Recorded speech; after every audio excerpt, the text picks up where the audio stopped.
mi sono informato parlando con dei tecnici riguardo a questa cosa.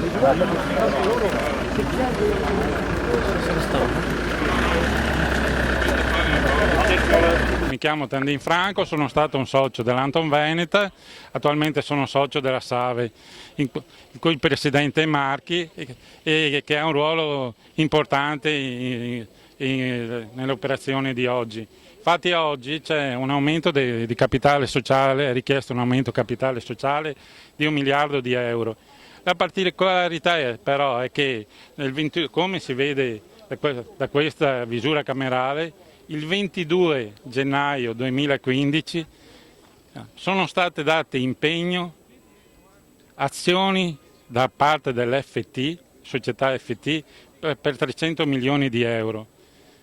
Questa società si ricollega alla Ferac, dove ci sono i più importanti industriali veneti, tra cui Beltrame, acciaierie, Amenduni, acciaierie, e la Palladio finanziaria di Meneguzzo coinvolto nello scandalo Mose, e poi c'è la SIPI di Marchi. Allora, come si spiega che siano state date impegno 300 milioni di azioni? Il che significa che c'è un controvalore in finanziamento di ben 300 milioni di euro. Allora, questi 300 milioni di euro sono 1/3 dell'aumento del capitale sociale. Cosa stanno facendo, cosa hanno fatto e cosa stanno facendo questi industriali con questi 300 milioni di euro?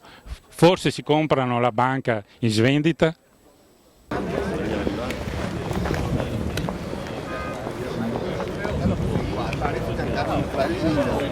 Alleluia. Ciao.